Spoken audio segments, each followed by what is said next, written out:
Hi, I'm Lynn Gray, Chair of the Hillsborough County School Board. I want to welcome you to Hillsborough County Public Schools. We serve more than 200,000 students. That includes children in preschool through our Adults in Our Workforce program. Hi, I'm Dr. Stacy Hahn, the Board Vice Chair. Our district is the 7th largest in America, and our team is made up of more than 24,000 people working at nearly 250 sites across the county. We are diverse and dedicated.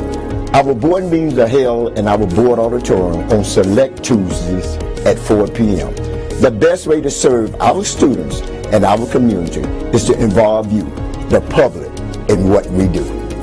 You are welcome to email or meet with any of our board members and follow our district on social media.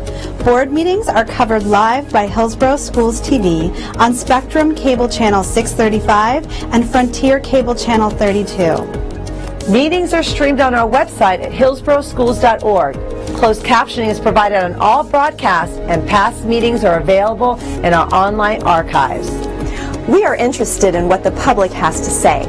We'll include time for audience comments before we address our business items. Our agenda and any supporting materials can be viewed online in advance. They're posted 7 days before each meeting on our website at hillsboroughschools.org. Our vision is preparing students for life, and that means all students, every day.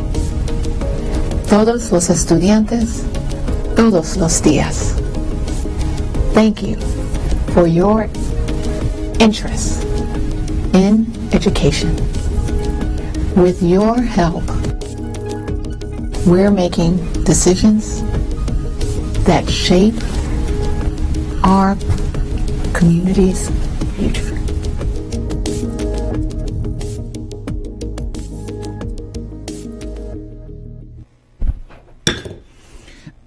The special call board meeting and workshop of July 20th, 2021 is called to order. And good morning. Or for the entire school year. Local press about these 4 charter school denials has provided few details for the reasons for the denials, even though the reasons were discussed in depth at the meeting last month and provided in writing to the schools. Where is the demand for oversight for the issues at hand? Ask the school administrators why their school isn't compliant with state and federal laws. Why aren't they in sound financial condition? We know it's not because their funding has been cut to the bare bones like our neighborhood schools. Charter schools receive millions in federal dollars in startup grants. They don't provide transportation to their students. Their buildings don't have to meet storm shelter code. In addition, they've received 50 to 100% of PICO state funds for capital improvement over the past decade, while only having about 11% of the students.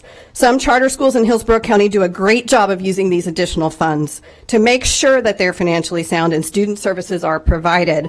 So why is this not happening at these schools, and why aren't we hearing the answers from those who are most familiar with these schools? Thank you. Thank you, Ms. Potter. Ms. Castano, Ms. Taylor, followed by Ms. Hickman, Ms. Flores, followed by Ms. Stevens.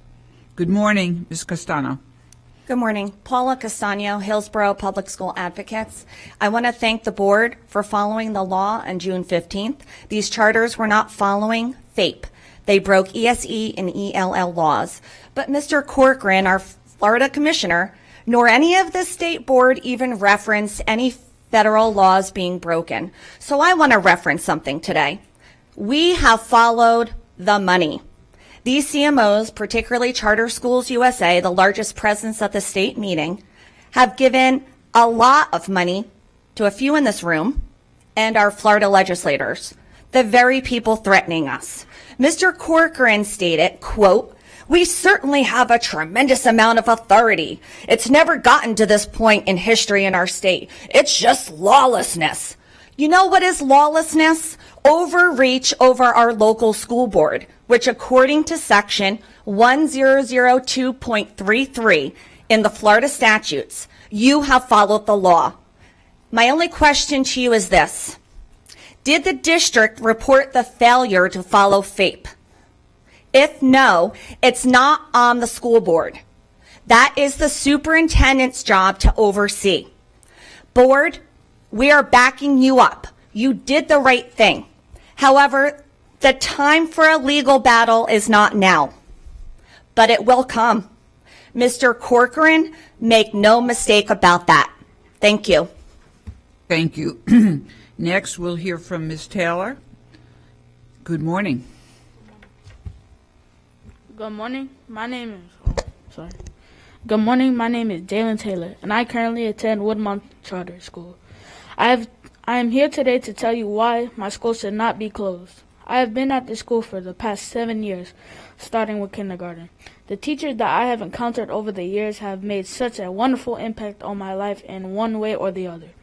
They have been so helpful to me, especially in maintaining A's and B's over the years. I truly believe that it was those opportunities that were provided to me from those teachers to grow not only in the educational realm, but also holistically with providing care and support for us socially and emotionally as well. There was one incident when my friend and I had got into an argument, and our teacher cared enough to pull us aside to help resolve our issue. The teachers and staff at my school encourage us all to be our best.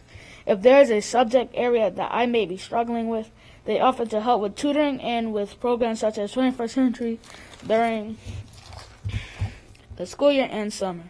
I really feel like this school provides me with fulfillment mentally, emotionally, and socially, which is something I don't feel like I can get at any other school.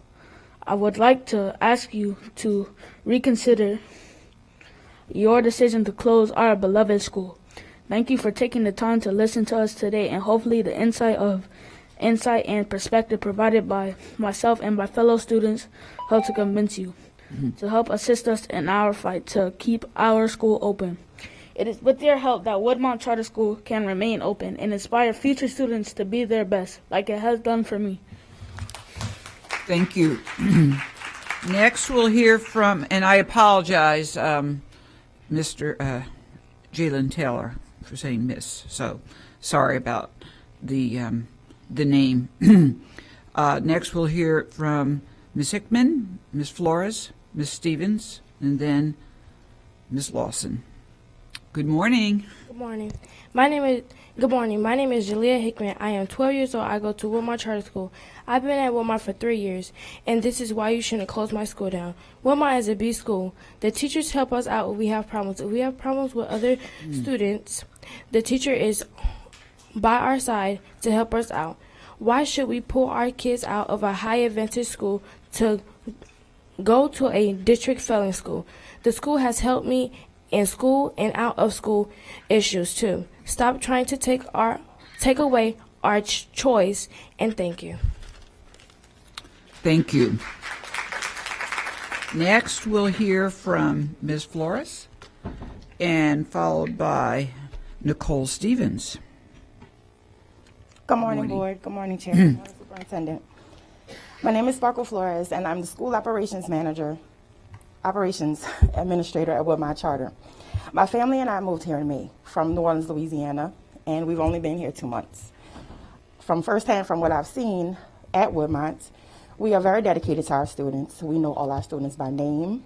We know our students by their exceptionalities, even with the SE program, and the ELL students as well. My children have been educated in charter when we lived in New Orleans, and that's what made me push over to Tampa to work at Woodmont.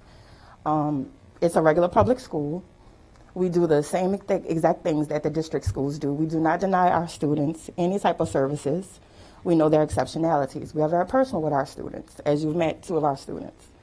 We are dedicated to our students, and as much as I've heard up here today to talk about the finances of our schools run exactly like your schools. Our monies go directly to our students. We do not over budget pay. We do not do any of that. All our money goes back into our kids. And we work very hard to make sure that our students have the things that they need. And knowing that I've only been here 2 months, I really love the school that I'm working at, and it's very close to my home, and I'm very dedicated to these students that we have here. Because at the end of the day, we all have to realize we're here for the students. This is about kids. It's not about your personal feelings about charters. It's about the children. Thank you. Thank you. Next, Ms. Stevens, then Kawana Lawson, Hope Brilhart, and then Cindy Brilhart.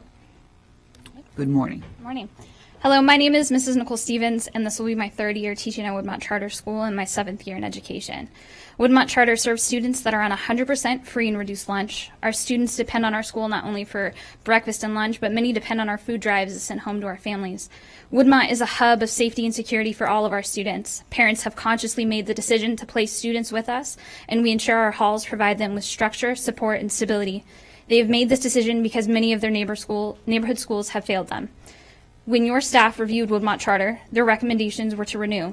Your response to deny our charter was completely political. Woodmont Charter has been rated a B since 2018. However, the surrounding neighborhood schools are failing. There are 39 failing schools within Hillsborough County. That's 39 schools under your watch that are failing. Under the rules of the school district, parents may file for school of choice. They can choose to enroll their child in a different school than their neighborhood school.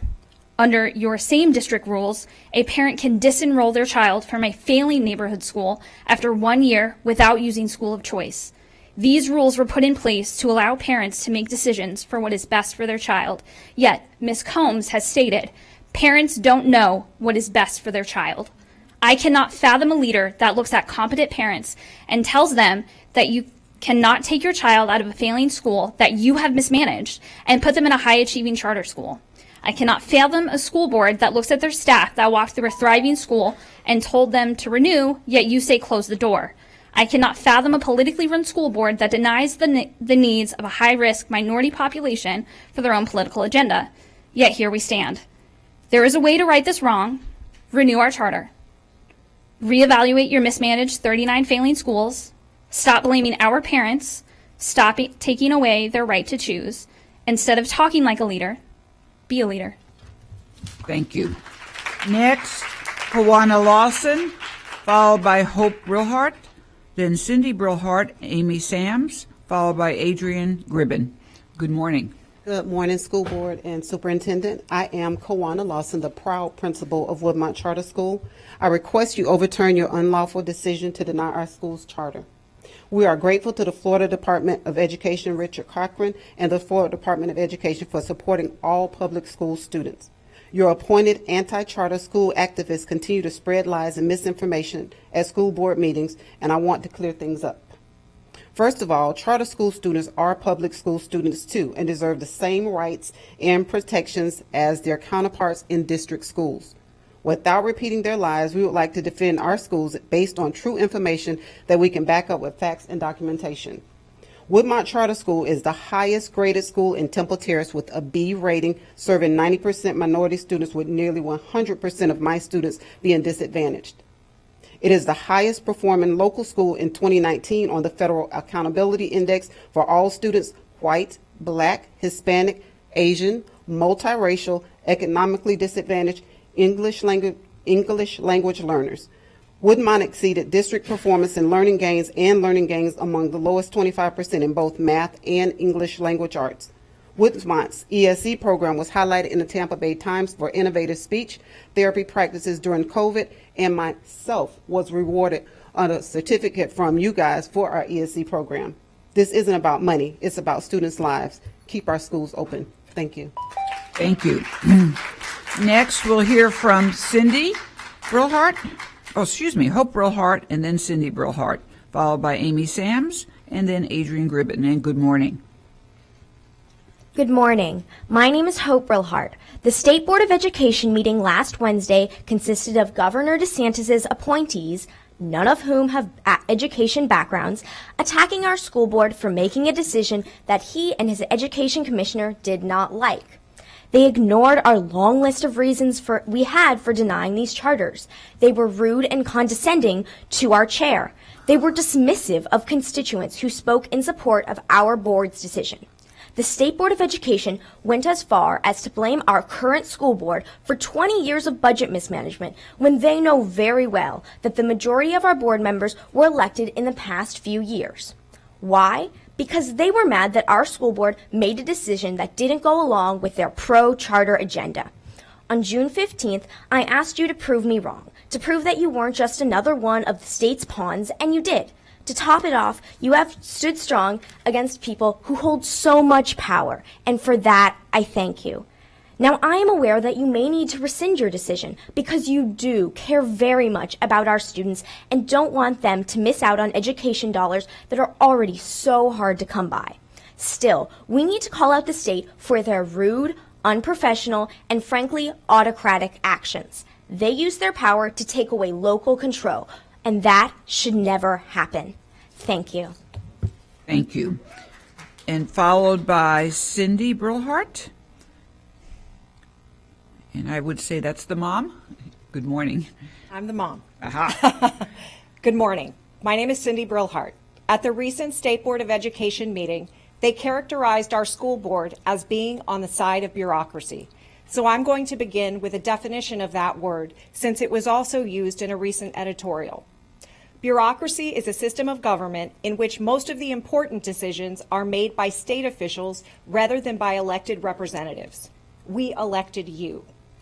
However, the Education Commissioner, as well as the executives who serve on the state board, are appointed, not elected.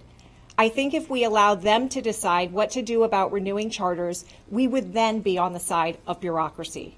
What I have witnessed is something different. I have seen parents, grassroots, and students show up here again and again to ask you to deny these schools renewal for very substantial and specific reasons. You have listened to us, your constituents, and we are grateful for your brave votes. My impression of the state board and the commissioner is that they used mob tactics in order to control the votes of our board, threatening them with withholding badly needed funding if they do not go along with their privatization scheme. When I spoke on the phone with one of their people and voiced my concerns, he said they knew they broke the law. They did seem focused on this, the timing of the board's decisions. What I find curious about this is that more than one of them went out of their way to say they did not blame our superintendent. My understanding is that our superintendent is the one responsible for the agenda items and their timing. And yet their attacks were focused squarely on Chair Gray and our board members. And this is not the first time the commissioner threatened our board when they did something that displeased him. Earlier this year, they threatened state takeover when the discussion of removing our superintendent became part of the public discourse. Commissioner Corcoran has clearly shown a pattern of retribution, and in doing so, Final thoughts. seeks to nullify our local board and the citizens they represent. Thank you. Next will be Amy Sams, followed by Adrian Gribben, followed by Amberlyn Rhodes, and then Dr. Patrice Ward. Good morning. Morning. As principal of South Shore Charter Academy, I can no longer sit and listen silently to the lies being publicly made against my school and charter schools in general. The Florida Board of Education has made it clear that you, this board, have acted outside of the law to try and close down competition on no legal grounds. We would like to make it clear that our schools will be open in the fall, and parents can be assured their children can still attend their school of choice. South Shore Charter Academy earned a B rating several years in a row and serves 72.6% minority students, with 38.1% being economically disadvantaged, both percentages higher than the surrounding district schools.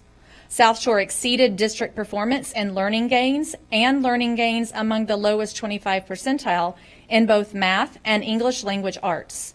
Excluding the local magnet middle school, South Shore outperformed local schools on the Federal Accountability Index in 2019 for all students, including Black, Hispanic, multi-race, economically disadvantaged, ELL, and students with disabilities. Stop blaming charters and parents who choose charters for your district's financial mismanagement. Your own district staff recommended our renewal. The Florida Department of Education demands that you abide by the law. Thank you. Next, we will have Ms. Gribben, followed by Ms. Rhodes, then Dr. Patrice Ward. Good morning. Good morning. I am Adrian Gribben, a proud parent of a charter school student, as well as the assistant principal at South Shore Charter Academy. My boys have attended a charter school through most of their educational careers. Not only have they excelled, earning a great GPA and high school credits in middle school, but they stayed focused and out of trouble. One of my boys had attention problems, and it was through the patience and effort of his teachers and his charter school that he was able to thrive. I attribute their success to their charter school and my ability to choose what school they would attend. As their mother, I was the best person to make this decision. When I became an educator, I chose a charter school because I believed in what they were doing. I believe in the right to choose. Parents should have options, and parents are the ones who know what is best for their children. How could you take away that right from all of these parents that have decided that one of these charter schools is the schools that they want for their students? How dare you take away their right to fix your budget mistakes? I'm thankful that the State Board of Education is willing to stand up for the 1% that you have carelessly tossed aside. Our students are public school students too, and parents have the right and the best ability to choose. This comes down to choice, and you have no right to take a parent's choice away. Thank you. And next, Ms. Rhodes, then Dr. Patrice Ward, then Scott Hottenstein, and then Laura Hottenstein. Good morning. Good morning. Hi, it's good to see all of you. I'm Amberlyn Rhodes. I'm with Hillsborough Public Schools Advocates. First, I want to commend you for standing your ground against the State Board of Education. They disrespected Lynn Gray and Addison Davis during the meeting last week, and that was not okay. Today, I want to talk about how Commissioner Corcoran claims charter school accountability, yet when local school boards try to hold them accountable, he sends threatening letters and files lawsuits. The first example is our current situation. We have several charters that have multiple violations, yet not one of those violations was mentioned in the State Board of Education meeting, nor in a letter filed against our school board. Secondly, comes from Broward County.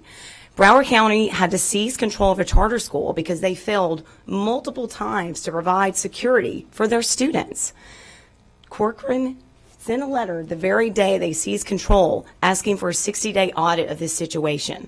Well, what about the students in the interim of these 60 days, their protection from a potential active shooter situation? Commissioner Corcoran and the state legislature continues to turn the cheek on charter school accountability, and we ask why. Millions of dollars of donations, that's why. Charter School USA alone has donated $822,000 to Republican lawmakers.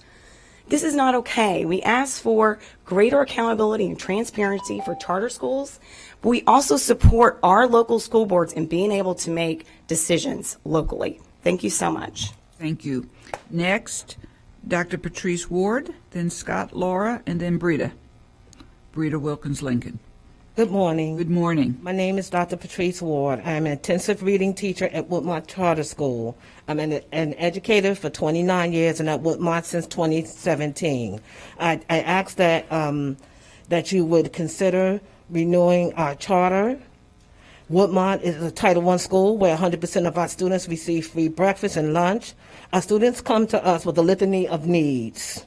And as a school unit and team, we continue to strive to meet every one of them. Many of our students arrive at school in anticipation of receiving free breakfast and lunch where they feel welcome and safe. We service children diverse children of diverse backgrounds and ethnicities who require ESE and ESOL services. I teach my students to provide textual evidence to prove credibility, validity, reliability when citing textual evidence, to make their expository and argumentative essays believable. I am asking the same of you. What is your basis, grounds for terminating our charter? We are a B school. Where is your proof?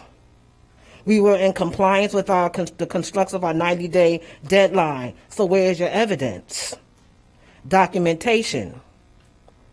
How could you do this to our children? Where would they go? Have you considered how this will affect them psychologically? So I ask that you return our school's charter, for you have no basis or grounds. For if you take away our charter, you deny our community a school. If you take away our charter, you deny our children an education. If you take away our charter, you will deny our parents of their right to choose. And if you deny our charter, you will deny Woodmont faculty and staff for providing the needs for our students and educating them. Thank you. Thank you. Next will be Scott Hottenstein, and then Laura Hottenstein, followed by Brita Wilkins Lincoln, followed by Dr. Adelia Phillips. Good morning. Good morning. Excuse me. Good morning, school board. You know me, Scott Hottenstein, former Teacher of the Year finalist and new president of the Democratic Public Education Caucus of Florida. I plead with you to stand by your vote to not renew the 4 charter schools. I know this is difficult in the face of the opposition you face at the state level. I spoke at last week's State Board of Education meeting, so I can imagine what you're facing from the board and the commissioner, who, just for the record, are all unelected appointees. Here's the thing. You're in the same position that Rosa Parks, Alice Paul, and even the founding fathers have been. You're being told by higher authorities that what you're doing is illegal. Yet you know what you're doing is right. And even it's legal, as laid out by Article 9, Section 4B of the Florida Constitution. All eyes are on you now. How you act will have far-reaching consequences for our children in Hillsborough and throughout the state. Your decision is about the unelected versus those elected by we the people. It's 2,000 versus 220,000. It's special interest versus local control, public interest, and the common good. And unfortunately, it's about the Commissioner of Education giving his best performance as King George from the Hamilton musical. He certainly wishes he could send you a fully armed battalion to remind you of his love. I'm reminded of the anti-bullying PSA, which shows that it only takes 1 or 2 children on a playground to stand up to a bully before other children feel empowered to do the same. I think that the majority of citizens in Hillsborough support your decision. They're waiting for your strong leadership to make it happen. Thank you. Thank you. Next will be Laura Huttenstein, followed by Brita Wilkins Lincoln, followed by Dr. Adelia Phillips, and then Veronica McDonald. Good morning. Good morning. Sorry, I have to move the microphone, so bear with me. Good morning. Again, my name is Laura Hottenstein. I am here to reaffirm my support for your vote on June 15th. Tallahassee is bullying us again, and this is not the first time. They have not liked what you as a board have voted, and so they threatened to cut funding for 220,000 students. In fact, this is the 3rd time they have done so in a year. It is unacceptable. Not all charters are the same, but the facts still remain, as they did on June 15th, that these 4 charters need to be held to the same standard and accountability as every school in this district. All students deserve this. And as a board, you are doing what you feel best is for the county that you serve. I attended that state board meeting in person, and it was demoralizing, especially as a counselor, to watch the behavior of the appointed leaders from the state. When Superintendent Davis asked a direct question to Secretary Corcoran in reference to what the consequences would be, it was deflected with a non-answer and a veiled threat. Stay brave. Stay strong. All eyes are on you because it is that important. Public education not only includes charters, but also includes the traditional public schools. It includes those who choose to send their children to these public schools, these traditional public schools. And the hypocrisy of the overreach is an insult to your roles as elected officials representing Hillsborough County as a whole. Thank you again for your vote on June 15th. I know this is a hard decision, but I encourage you to be courageous and stand by that vote. Thank you so much. Thank you. Next, Brita Wilkins Lincoln, followed by Dr. Adelia Phillips, then Veronica McDonald, then Jennifer Hart. Good morning. Good morning. My name is Brita Wilkins Lincoln, and my sons are Hillsborough County Public School students. I have been an active public school advocate supporting the half-cent sales tax increased impact fees to build schools, and I go to Tallahassee to advocate for public school improvements. The state last week is putting this board in an impossible situation, risking the funding for 220,000 students to ensure the adequate education for 2,000 students in charter schools. The hypocrisy at last week's state Board of Education meeting was incredible, requiring Hillsborough to submit monthly financial statements while not once commenting on the charter schools' problems with fiscal management. But this is the reality in our state. This year, Governor DeSantis signed SB 1028, which allows universities to approve and be responsible for charter schools. This completely bypasses all the school boards across the state who are elected to represent their communities, and the state is taking away our local control. Also this year, the governor signed a bill to expand the voucher program by $200 million to go to private school vouchers with no accountability and no for physical or academics. So the state of Florida wants our public schools to fail, and the public needs to realize that this is a state problem, not just a Hillsborough County School Board problem. But you all can help improve our charter schools by making them accessible to all students. Do not allow parent contracts that require costly uniforms, mandatory volunteer hours, or fundraisers and donations. I appreciate you giving me the time today. Thank you. Thank you.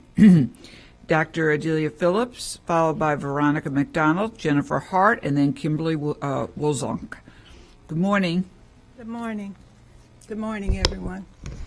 My name is Dr. Adelia Phillips. I'm the immediate past president of the League of Women Voters of Hillsborough County.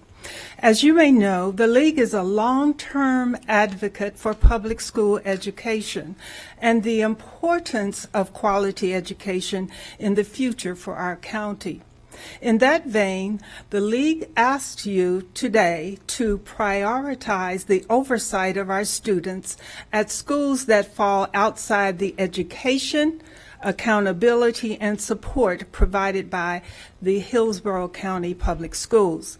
The League does not necessarily oppose charter schools. Some in our county are outstanding educational institutions. However, all charter schools are not providing the same opportunities for our students. One of the charter schools up for renewal had 4 Ds and an F before its last renewal, and despite these evaluations, received renewal status. Because of this, the school board needs to provide ongoing oversight for all students. The League has submitted several requests over the years that the district collect data on students moving between our neighborhood public and charter schools. Pinellas County began this process years ago. For each school up for renewal, do you have data on the students' movement between the schools? Upon returning to a neighborhood school, did the students show academic gains or losses? All charter schools in Hillsborough County must be held to the same standards as the public schools. Accountability, diagnostically and transparently, I hope I didn't make that word up, is very important. Thanks for permitting the League to speak. Thank you. And I think that is a correct word, by the way, but we'll give it a check. Thanks. Next, Veronica McDonald, Jennifer Hart, Kimberly Wolzonk, and then Robert Blunt. Morning. Good morning. Thank you for allowing me the time to speak today. My name is Veronica McDonald. I'm the parent of 3 public school students and 1 that will matriculate when he's old enough. The State Board of Education implements its oversight enforcement authority effective July 26th, instead of allowing for due process. This is the 3rd time in a year that the state has threatened to withhold funds from Hillsborough, essentially circumventing local control and governing with a heavy and punitive hand. This egregious government overreach is unconstitutional and should worry every Floridian, not just Hillsborough residents, regardless of party affiliation. I heard it mentioned at the State Board of Education meeting that several of these students commute 30 to 45 minutes to their charter school, which puts these students outside of the 2-mile radius of the community it's supposed to serve, proving that the families that these schools serve are not the ones that you want to believe, cherry-picking their students. Additionally, the very last commenter last week at the State Board of Education meeting made mention of, quote-unquote, taking more of your students. This is exactly the mentality Charter Schools USA and other corporate charter grifters. Take the students, get the money. He was quickly cut off by the chair because it was very obvious they didn't want the quiet parts said out loud. Moving forward, all charter schools need to be held accountable for not serving or underserving students with IEP, gifted status, ELL, and ESE with a very watchful eye, and we expect the same of our public schools. Thank you. Thank you. Next, Jennifer Hart, Kimberly Wozonk, Robert Blunt, Allison Fernandez. Good morning. Good morning, school board members, and thank you today for hearing our public comment.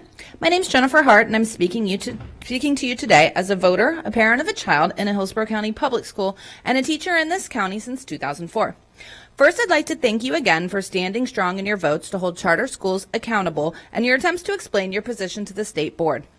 We all knew there'd be no reasoning with them, and they would continue to threaten our public schools in our county with decreased funds. I know today you'll have to vote however you need in order to protect us, but I still think it's important to publicly address concerns that I and most of my colleagues have about charter schools and how they operate. We need to really focus in on students and our responsibility as a school district to ensure that they receive a fair and appropriate education. If the state board claims that their biggest concern is students, then that's very alarming because they have not addressed any concerns over the reasons that some of the 4 charter schools in question were not renewed. If a school cannot service ESE students, differently abled students, a variety of learning disabilities, students that may need guidance counselors or social workers, English language learners, gifted students, the list goes on, then they shouldn't, well, in my opinion, really be operating at all, but they certainly shouldn't be operating with per pupil funds that come directly from public schools that do contain the appropriate programs and faculty.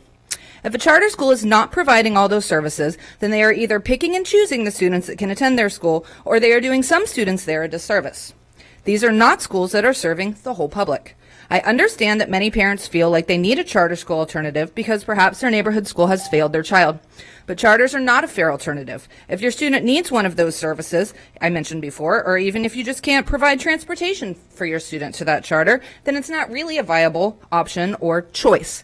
I will continue to advocate that charter schools are held to the same standards that public schools are, because that is what's best for students. I will also continue to advocate for greater attention and resources for our schools that are struggling to serve their often most vulnerable communities. In the midst of our budget crisis and other issues, how can we improve those schools? Maybe that should be our next mission. Thank you for your time. Thank you. Next will be Kimberly Wozonk, Robert Blunt, Allison Fernandez, Bianca Goolsby, and last will be Pat Hall. Thank you. Good morning, Board. Thank you for hearing us this morning. I want to first tell you about my daughter. She is 25 now. She started at Alafaya. She went to Chimino. From Chimino, she went to Burns. And from Burns, she went to Bloomingdale. She is currently working on her second degree. She has a small business of her own. She works a full-time job. She's married to a member of our military and has a 5-year-old son. She has been extremely successful. Public school did right by her in every way possible. She excelled. But I'm not here to talk about her. I'm here to talk about my 17-year-old son that attends Pivot. He attends Pivot because he started at Chimino, received excellent education at Chimino. They honored his 504. Mrs. Talley went out of her way to make sure that my son's needs were met. He got to Burns, and Burns failed him. He was bullied, not by the students at first, but by the teachers. Within the first month of school, the teachers had not even read his 504 plan. They were not giving him the accommodations that were set up for him. When I asked the teachers why they were not following the 504, this went from having 1 or 2 teachers to, I believe it was 6 or 7 teachers that I then had to deal with his 504 plan. Every teacher was to follow that. None of them were. When I went to 2 of them and said, why is this not being met? He's now being bullied by the students because his needs are not being met. I was told, we have a lot of students. We can't possibly read everyone's 504 before school starts. I kept him there for the entire year. I ended up pulling him out. We homeschooled him for 2 of the worst years of my life. And then I found Pivot. Pivot has met his emotional needs. They have dealt with his 504 as if they wrote it themselves. They have made sure that he has been mentally capable. He made up time he lost during Final FLBS. thoughts. Pardon me? Final thoughts. Okay. He made up his time that he missed and will be graduating on time. Pivot has done wonders for him. Thank you. I support them. Thank you. Thank you. Next, Mr. Blunt, then Allison Fernandez, Bianca Goolsby, and then Pat Hall. Good morning. Good morning, Board Chair Lynn Gray, members of the Hillsborough County School Board. My name is Robert Blunt. I serve more than 1,300 students in Hillsborough County as the Governing Board Secretary of Kids Community College Preparatory High School. I'm also the president of 8 Brown Ministries, serving more families in Member Shake Washington's district and others countywide. In my professional capacity, I see firsthand the detriment caused to communities when we remove affirming and supportive choices from our citizens. I'm not here to play politics, and I'm not here for posturing. The founder of the organization that I lead often said there's no right way to do wrong.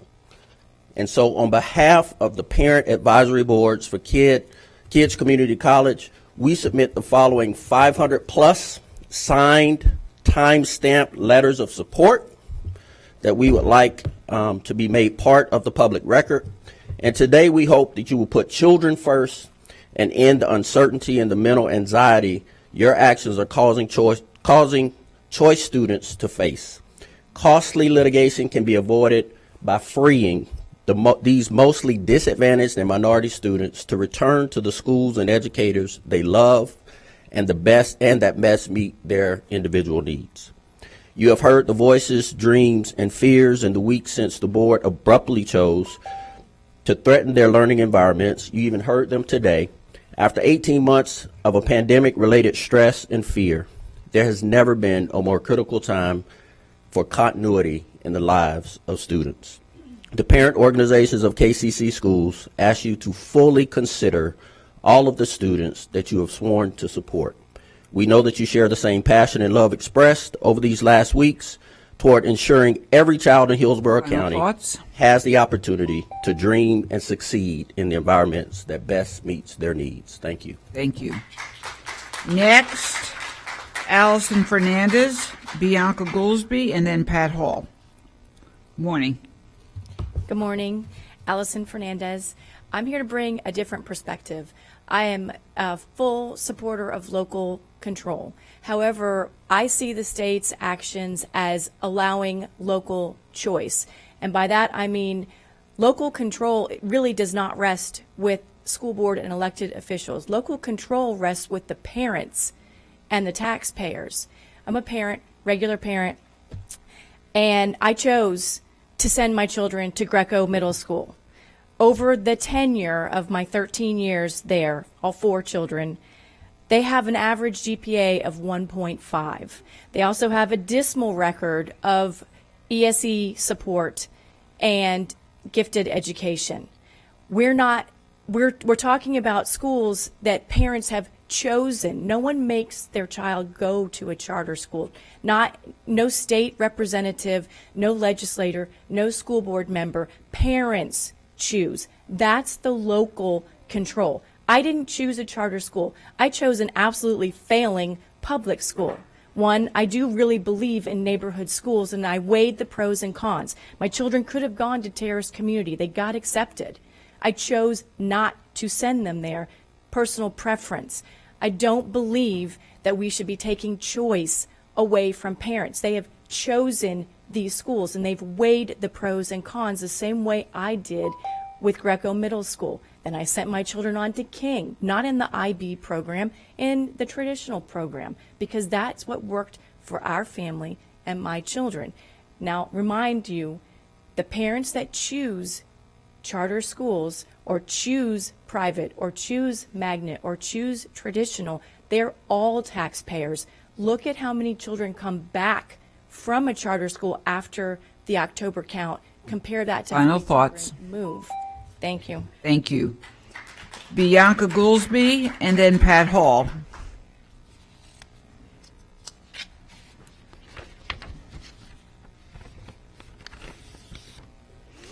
Good morning. Good morning. Each of you will receive a folder, and I need you to look into it.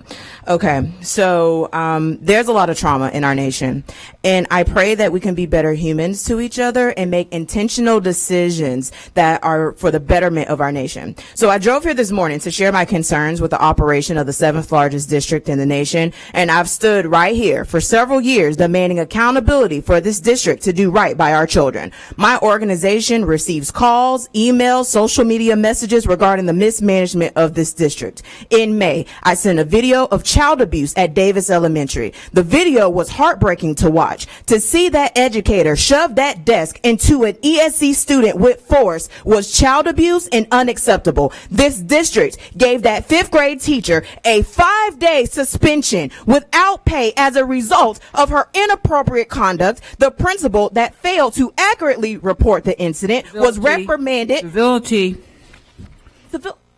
Sorry, Bianca, let's just...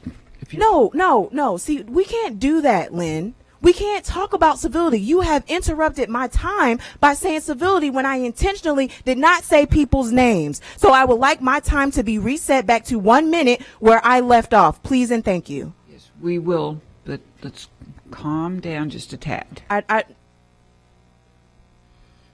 These microaggressions, Lynn, you're going to have to deal with that. Now, that's civility. Now, let me go back. This district gave that 5th grade teacher a 5-day suspension without pay as a result of her inappropriate conduct, and the principal that failed to accurately report the incident was reprimanded in this letter, and that was it. Failure to report child abuse in Florida is a felony. Addie, when I reached out to you about this issue, I told you via text, I got my receipts, that there better not be any employment or legal action on the employee speaking out, and I expect this situation to be handled with accountability, transparency, and integrity. You failed at your promise again, and it's truly unfortunate that I rallied for your support. Your true intentions are exposed, and like I said on Sunday, Addie's gonna Addie. Addie Spin is like the Tasmanian devil. Board, I provided you a screenshot in this folder where the staff member that reported this child abuse no longer has a job. The retaliation in this district is severe, and this practice only weakens the strength of this organization. We will continue to hold folks accountable. Teaching for the Culture Squad is watching, and this will probably be one of my last times speaking with you as I have health challenges. So this is why I asked to be intentional with my time. You have interrupted my time. You have impeded with my time. 30 more seconds. Okay, thank you. Okay, so let's shift this conversation to the state of public education. We continue to see folks who have never taught a class in public school make decisions on what's best for children. We continue to witness how lies, corruption, and political ideologies cloud the judgment of the leaders responsible for making decisions on what's best for our children. As I transition to overcome these health challenges, I'm not sure the next time I will have the opportunity to speak to you all in this format. Just know that the Teaching for the Culture Squad is watching, and I'm thankful for our squad members. This movement is strong, and we will continue to demand accountability, transparency, and integrity from our elected leaders in our state. Thank you. Thank you. And last will be Pat Hall.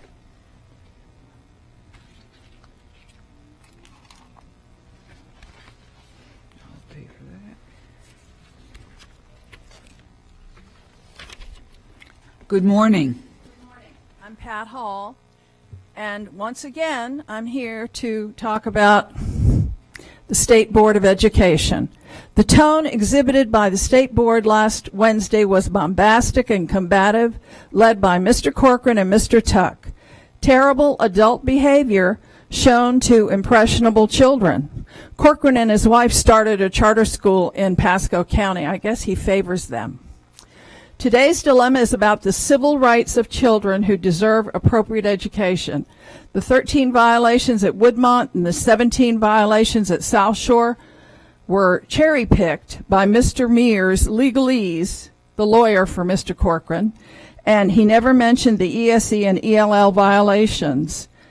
The State Board is not following due process following the appeals process. Why did none of the State Board members mention these violations? Are they marionettes whose strings are only pulled by Corcoran?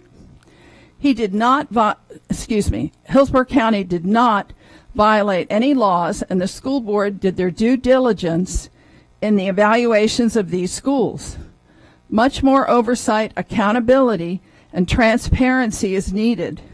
One visit per year for a charter school is not enough. Charters need surprise visits, and all violations need to be documented and reported to the DOE in Washington right away. South Shore had 4 principals in 4 years, and Mrs. Sams, who spoke today, took over this past March. Why? We have documented many issues in the packet that you received today from the Hillsborough County Public Advocates. Enjoy a little light reading. Thank you. Thank you, Ms. Hall, and thank you, community leaders and religious leaders and the public for being not only civil but presenting your heartfelt opinions and facts that were very well delivered. So at this time, we're going to go ahead and move right on.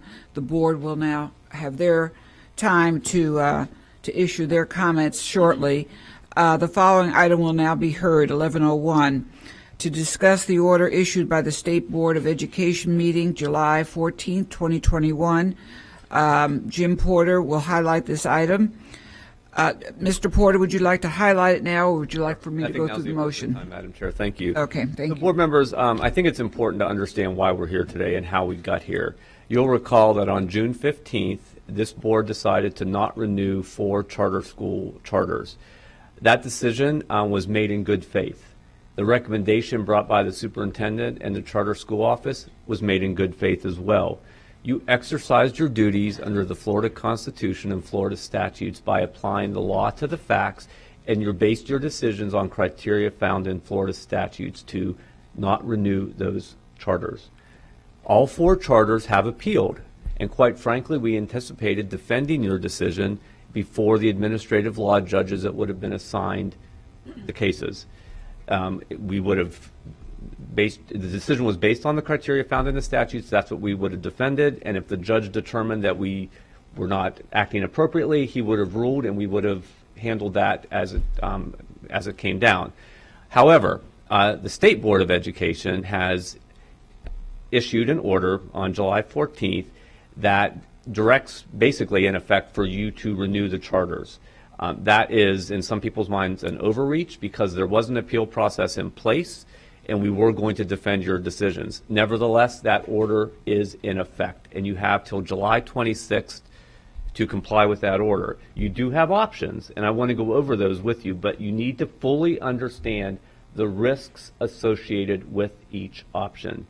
If you choose to do nothing and let your decisions stand, the board's order, the state board's order, which is based on Florida statutes, would give the state the right to withhold state funding.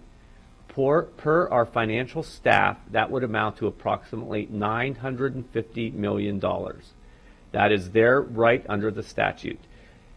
That would also put the district at risk for not being able to maintain the requisite fund balance, which would potentially allow the state then to appoint an emergency financial board if we could not maintain our fund balance of at least 2%, and that would be at risk as well.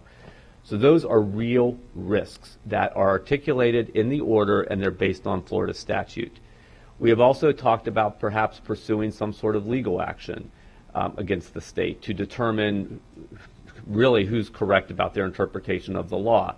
That also involves some serious financial risks because during that period, the state could also choose to withhold the $950 million. We would also be defending the lawsuits and the legal fees that are associated with the 4 lawsuits. So those are serious risks that you need to factor in. The other option would be to comply with the state's order and renew the 4 charter schools at issue.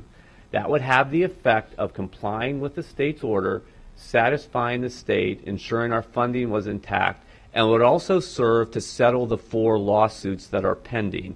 That would also mean that the district would save money on the legal fees associated with defending those 4 actions. The superintendent is going to make a recommendation to you. I'm happy to answer any questions, but I want the board to fully understand the position you're in because of the state board's issuance of the order that demands that you comply with the renewal of the 4 charter schools. Thank you, Mr. Porter. And I believe our next speaker will be our superintendent to share. Then we'll make a motion, we'll second it, and then we'll have discussion from the board. Thank you. Superintendent Davis? Yes, ma'am, to the chair. Thank you, Ms. Gray. And I appreciate you going to the Board of Education meeting the other day. And I appreciate you stating that they're in a very difficult time for our community and our school district. And I also thank Mr. Porter, Mr. Gibson, as well being part of that process. I will say in this, our team did a really good job being able to comb through this process to determine if we were statutorily in line with expectations as outlined by the Department of Education. We agree that the timing in reference to in which we brought it to the board, and not only through the charter team, but myself, along with both legal sides, agree that the 90 days was in compliance, and that starts at the time in which we extend to the charter schools. Particularly at this time, due to the fact that we could lose $950 million openly when we have just really struggled financially. My recommendation has to be to move forward with approval of all 4 charter schools. With that said, our job is also to make certain that we hold every one of the charter schools accountable, and making certain that we have monitoring plans to review not only whether it be financial concerns, ESC concerns, gifted concerns, related to attendance concerns, class size concerns, whatever it may be identified through the board, for us to be able to have that monitoring plan and work in concert with each school to make certain they continue to provide a statutory required quality experience for every one of the learners. That's where I stand right now in an effort to protect all funding for Hillsborough County Public Schools. Just for a clarification, when would we check on these schools? Yes, ma'am. We would create a monitoring plan that is one that we would identify whether it's on a biweekly basis, on a monthly basis, to make certain that services are provided. We know that 2 of the schools had some concerns not being able to have a gifted teacher to be able to serve children in that particular arena. So being able to make certain that they are doing everything they can to either recruit and hire and retain a qualified gifted teacher. And we would be able to meet with them and work through human resources to help them identify a teacher to be able to serve children, and make certain they have an implementation schedule and those types of things. So each individual component related to whether it's having an attendance logs, make certain that we're capturing absences, those types of things will help build that monitoring plan, and we'll meet with Chincy and her team to determine how often the frequency needs and touch points need to be to make certain that they're in compliance. Thank you, Superintendent Davis. And I will say, Board, that Superintendent stood up and defended every one of us and said that, he was called to the carpet, basically said that he represents the wishes of the board, and said the respect of the board needs to be upheld. And this was in the face of not very polite folks. So I appreciate also you standing up for what the board said. So at this point in time, let's go ahead. I need a motion and a second to approve item C-1101. And I have a motion by Member Hahn, a second by Member Washington. And discussion. Board members, I was going to, we have about an hour, give each of you 5 minutes so you can, so to speak, rest and give the rationale and any questions you may have. And so we'll start out with that. And board members, if you'll press your button, we'll enter that discussion realm right now. And Member Washington first, and then Member Perez, and then I'm sure the other members will want to speak as well. Thank you, Member Washington, for your patience, and thank you, Board, for your patience and your heartfelt professional thoughts that will be shared. Member Washington? Thank you, Madam Chair. Am I on? You are, sir. Hear me? How about now? Yes, sir. Okay. First of all, Mr. Davis, Madam Chair, thank you for going over there and defending us, because you did a great job. I watched your video, the tape. If we Mr. Davis, if we put them on accountability, would we do the same way that we are doing with the public school system, give them a year to make the correction? Or how much time would they have? Yes, through the chair. It's through the procedures that are outlined by the Department of Education related to schools of choice with charter schools. They have a year to be able to make those corrective actions, and whether it be fiscal responsibility or remaining in compliance with ESE or looking at other elements, they have 1 calendar year. In that process, we'll be able to help them. But Cynthia, anything you want to add from that side of it? Sure. It depends on which deficiencies we're talking about, but the superintendent said it correctly. We're talking about a financial action plan that is drawn up with together with the DOE. They have a year to show improvement. If after a year in the financial action plan they're not improving and are not implementing the goals of the action plan, the DOE and the district agree to move forward with a 90-day letter. For ESE, that goes as well. We put them on an action plan, and we work with the ESE, our DRTs in our schools. I'm sorry, let me rephrase. Our district DRTs that are under the our ESE department work closely with the ESE specialists and the ESE teachers in the schools with the deficiencies on an action plan specific to ESE deficiencies, and until they're fully compliant. And if we're looking at the DOE protocol, that is published at the DOE level. When the DOE moves, allows the schools to do a self-assessment and chooses to do site visits, both for charter schools and district schools. If they find noncompliance during a site visit, they work with the school until 100% compliance is found, and they have a year to do that. Okay, that's pretty much what we do in Hillsborough County also. That's public correct. sector. Mr. Porter, question. I keep hearing this, we breaking the law. What are they talking about breaking the law? So the state alleges that the district, if they intended to not renew the charters, should have sent notice to the charters 90 days before the contract ended. Going forward, that's correct. The state law and the state rules require that. The charters that were issued for these charters do not require that. The statute is silent about it. I'm going to be speaking in legalese, so I apologize for that. But the current statute does not require 90 days notice before you terminate. Our legal opinion is when the board voted on June 15th and we sent the letters, that triggered the 90-day notice period. The state disagrees with that. That's a question of law that's debatable. You didn't violate the law. If the appeals had run their course and a judge had determined that we should have done that, that would be something that we would have to address. But merely having the State Board of Education say we violated the law does not make it so. Our position is, our firm legal position is that we were prepared to defend was that we complied squarely with the law, and that your vote on June 15th triggered the 90-day notice period. The state disagrees with that. It's a legal dispute. It's not a question that definitively you violated the law. It's an important question. I'm glad you asked that. But our position is the superintendent and the board acted squarely within the confines of Florida law and the Florida Administrative Code. Oh, okay. That's all I need, Madam Chair. Thank you. Appreciate it. Thank you, Member Washington. Member Perez? Thank you, Madam Chair, and thank you, Mr. Davis, for representing this board during that meeting with the DOE. So this progress, how would it be gauged? Would you do like a bi-monthly surprise visit, having the schools present their financials on demand? How would that look? Yes, ma'am, to the chair. I'm going to let Cynthia kind of drive that in the frequencies. We do visits that are at each of these schools with our staff. They are recommended and have to provide their financials to us on a monthly basis.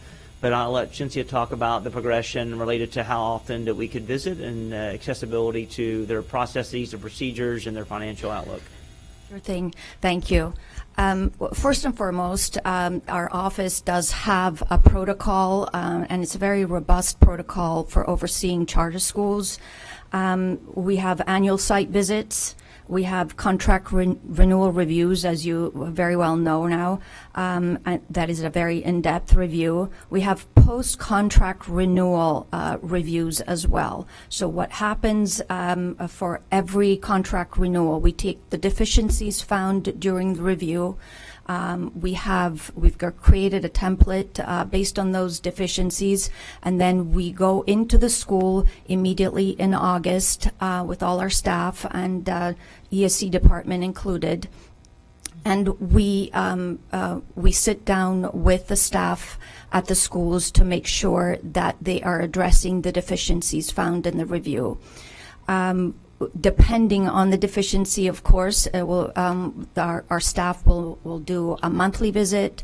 ESC will take most likely will be bi-weekly, of course, to check on students' IEPs and status. For financial, it's a monthly review.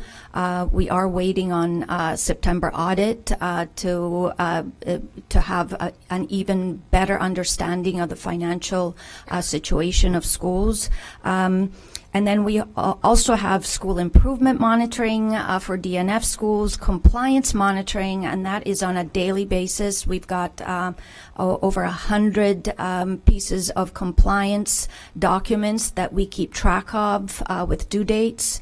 And we've got, of course, on-site monitoring with ESC staff, social worker, school social worker staff, and school psychologists that are assigned daily in these schools. They are assigned to specific schools. They might not make it to every school on a daily basis. They go in there as needed. So some schools might need more site visits than others from our district staff. Thank you. And I want to thank the parents and the students who came out today to speak, both for pro and con. I really, really thank you for being here today. And please understand, charters are in place to provide supports for our students. I have always, as a board member, understood that charters are in place not only to provide parents with a choice, but even more so to provide students with the supports that they need, especially students that are ELL gifted and students with IEPs. But understand, who is the most important here is the students. They're the consumer in this situation. The success of our students is the most imperative part of this conversation.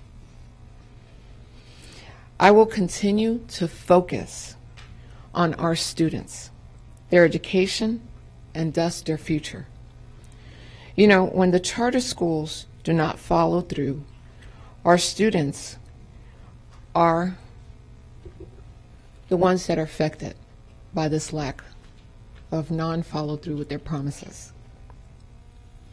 And they're the ones who end up getting hurt at the end. So with the supports in place and us, making sure that these tracks are put in place for these schools to do what's right, because my concern is the issues with the IEPs. A lot of these parents move these students into charter schools, especially because a lot of these students have IEPs that they need supports with. And if these charter schools are not following through with these IEPs, they do not meet the time frame, they do not meet the supports for these IEPs, they're failing our students. And like I mentioned, they're the consumers in this situation, and they're the ones who end up getting hurt at the end. Thank you for your time. Thank you, Member Perez. Member Combs? Thank you, Chair Gray. You know, I was really excited the other day when I saw in the news as a social studies teacher that we're really putting money into civics education. I've said for many years our children don't know about civics. And so when we talk about civics, we talk about civility. And at the state board meeting last week, to see that our state board could address our superintendent, our chair, our attorney, the way we were addressed, I was just astounded to see that. And so I first think that we need to ask for civility throughout our country and beginning here with education. And I'm also very concerned about the overreach. When we had our meeting, what people don't understand, there were several charters that were approved. There were several charters where we renewed the contracts. There are many wonderful charters in this district. Terrace Community Charter School, Brooks de Bartolo, Pepin, and I know those charters also don't want to be connected to charters that are not doing things for children. So this is not political. It's not about funding. And Pablo, first of all, let's look up here and look at Florida's educational overview. Florida is ranked 44th in funding. That is, we make $7,795 per child. Find me any private school. The average private school in Hillsborough County is approximately $12,000, up to $25,000 to $30,000, and a lot of funding. 10 years ago, our funding was $6,200. Please don't tell me that Florida and Hillsborough County is an inexpensive place to live. There are currently 55 charter schools in Hillsborough County, and we have a lot of wonderful charters. My job is to make sure to have accountability. There have been 28 charter schools that have closed in the last 20 years. How can you not see low performing because they close and reopen? My job is, and I love that people try to take me out of context, I believe that parents know what's best for the child. Of course, every parent wants best for the child. My job is to oversee as an elected member. So for parents of private and charter schools and public schools, ask these questions. These are the questions that parents need to ask. How many principals have been at the school in the last 3 years? If we have 3 or 4 principals in 3 years, that's a problem. Number 2, how many long-term substitutes are we using in place of certified teachers? Is there bus transportation to and from? Is there a full-time mental health counselor, or is there a part-time mental health counselor for 1,000 children? Is there a school nurse? Is there a library? Is there a science lab? Is there a certified exceptional teacher? Are the needs of the exceptional students in our districts being met? Are there certified English language learners? This is what parents need to be asking. Are there any violations of state and federal laws? It's not just about state laws. It's about the Individuals with Disability Education Act. It's about protecting our most vulnerable students. And as well as, is there state and federal laws for English language learners? And have you closed and reopened under a different name? This is a way to avoid parents understanding what is happening. Sometimes, by the time you find out, it's too late for your child. If your child is in a public or a charter school where it's not meeting their needs, that is destroying a child's life. So when I say that that is my job, to inform, to create, and to have oversight, that's why I was elected, to make sure. Does that mean that these schools that we've discussed are going to be better? They're going to have to be better because we're watching. And as we look at that, people are realizing there is big money in education, right? So when you look at, let's look at these charter management companies. Are they for profit? What money is going directly to the students and what money is going directly for profit? What percentage of students is that money going to? What experience does that charter school have? What is their history? Does the management company, are they in direct correlation or working with vendors such as furniture, computers? How many students were asked to leave after FTE in October? Once a child comes in, if you're not happy with their behavior or you can't meet their exceptional student education, The money doesn't go with the child, it stays with the school. And finally, what percent of student allocation goes to lease fees? I mean, at the end of the day, we want what's best for children. That is the only reason I'm serving as a board member. And that is my job to oversee and to make sure that we are informing parents so they can do the best for their child by asking these questions. We need to expect more from our state board. We need to expect more as far as funding. $8,000, less than $8,000 to educate a child for a year? I was looking this morning and I thought, Arkansas, Mississippi, Kentucky, far exceeding our per pupil allocation. States get $28,000. And we're expected to do everything for $7,000. If there's any profit, it needs to go back into the child and make sure that we do best for every child in this county. So as I said, am I against charters? No. It's not political for me. It's not about getting money back for our schools. It's not about charter versus public schools. It's about protecting each and every child in this district and really in the state. Thank you, Member Combs. Member Vaughn?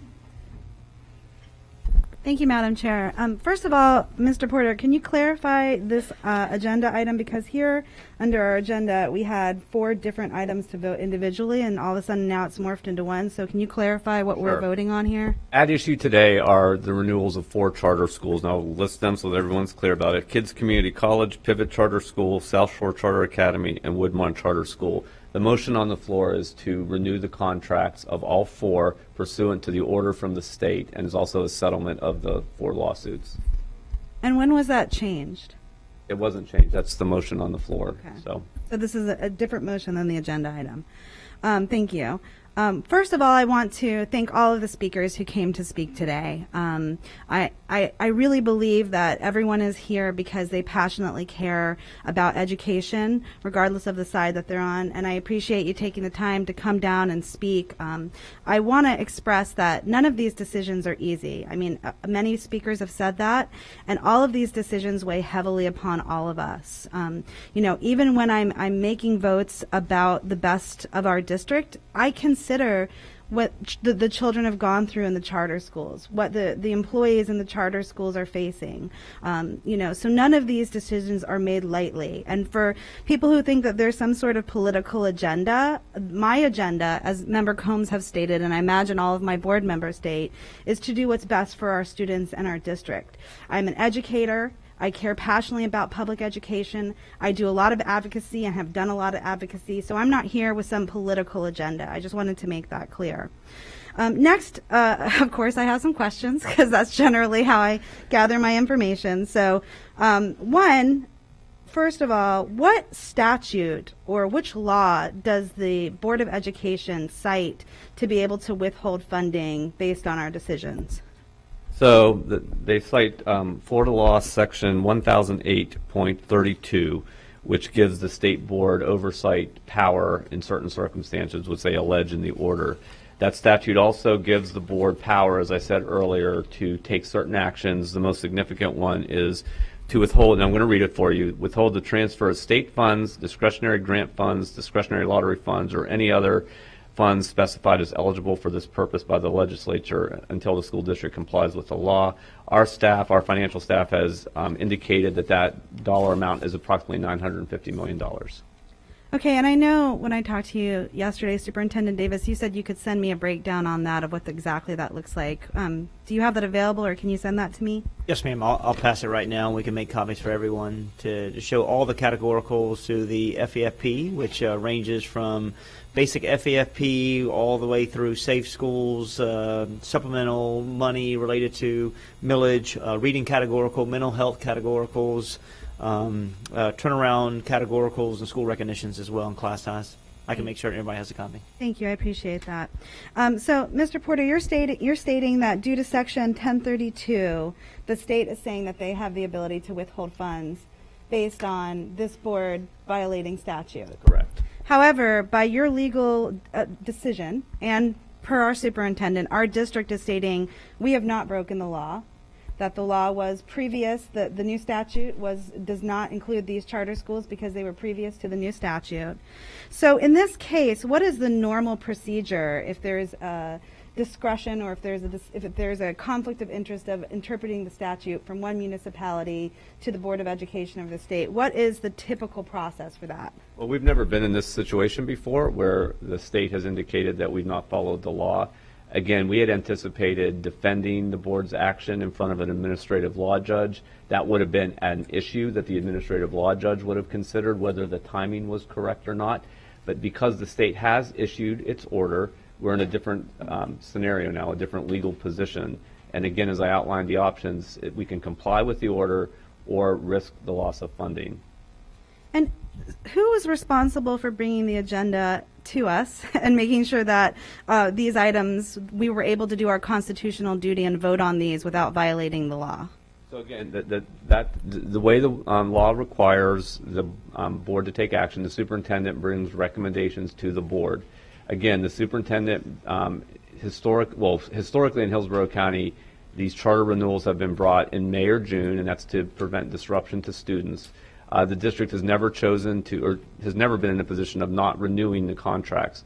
The superintendent, when he brought the contract to you, made a recommendation of approval based on their analysis of the applications. The board exercised its constitutional and statutory duty by not approving them. And our legal position is, again, that triggered the 90-day notice under the statute. The state disagrees with that. Nevertheless, that doesn't mean the state is correct. It doesn't mean that we're correct, but the state has taken the position, issued the order. That's what we have to deal with today. And I see here included in this amount is the base FEFP. Did you include that when you said under the statute which money that they could hold? I asked the staff to provide, staff was provided with the statutory language. I asked them to provide me what that number looks like, and I have to base my discussion on what the staff provided to me. I can't get behind that. That's their job, and the superintendent to report accurately on that. So if there are questions about that, they need to be directed to the CFO or the superintendent. Thank you, I appreciate that. And then what would happen to the CFO, to the superintendent, whomever? What would happen if this money was withheld? What would happen to our district? Go ahead, Ron. We will be unable to meet payroll and pay our bills. Okay.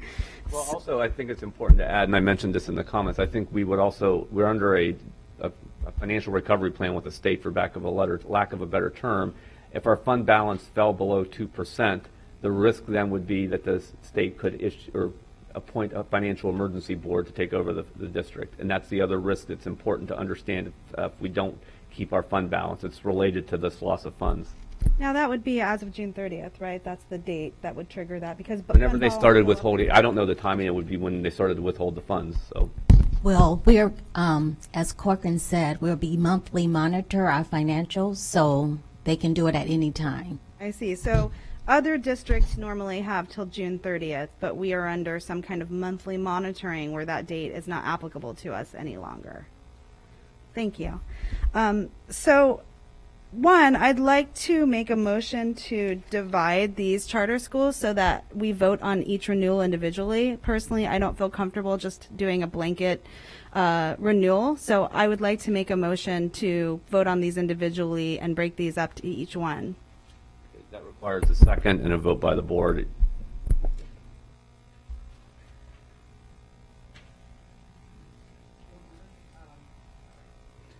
Do we have a second? Okay. For lack of a second, the main motion remains. Yes. So go ahead, Member Vaughn. And we are reminded, too, that we have other speakers in line. So thank you. Thanks. Thank you. So in general, as we've heard speakers say here today, I'm growing more and more concerned about the repeated actions by the state to try to usurp the authority given to local elected school board members by the Florida Constitution and the Florida state statutes to make local decisions that impact our community. A bedrock principle of our government is that decisions affect people locally should be made by elected officials closest to the decision. In the school board's case, the Constitution and the statute gives the board the power to make decisions that directly impact our students, our schools, our teachers, and our staff. I see a pattern developing where the state threatens to withhold funding whenever we make a decision they don't like. This is the third time in 1 year the state has threatened, as you mentioned, to withhold withhold funds that would cripple our district and not be able to pay our staff. The board is accountable to all stakeholders and the voters of Hillsborough County. If the voters don't like the decisions that we make, they have the right to vote us out of office. It's disturbing when unelected state officials attempt to thwart the will of the people by threatening funding that will impact over 200,000 students, their families, our teachers, staff, and the entire community when the state doesn't like a local decision. So regardless of what decision this board makes today, I think we have to have a long conversation and a long look at how often we're going to roll over to the state every single time they threaten us that they don't like the decisions that we make locally and threaten to withhold our funding, because the crisis that causes within our districts, I hear you talking about the uncertainty that you have at your schools and how much anxiety that causes. That's what happens in our district every single time the state threatens to withhold money, whether it's for decisions that they feel we have the right not to make or not. So, I think we need to have a further discussion after today's meeting about the board's overreach, the State Board of Education and the state, and what we want to do and whether we're willing to take a stand as a board going forward. Thank you very much. Thank you, Member Vaughn. And we do have a workshop regarding the future of public schools. It will be in, I believe, early September or in August to address what you're just sharing. And thank you, board members. We're going to continue. Member Hahn. Thank you, Member Gray. I guess my name has moved up. So today I feel it's important that my constituents hear from me regarding the actions that the board's going to take today. In regard to my position on the charters before us today, I've always been very vocal that I support school choice. As a parent, I practice school choice with my own children, making choices outside traditional public schools. And I understand fully, because of that, the importance of families making decisions for their children. That's what's best for their kids and their families.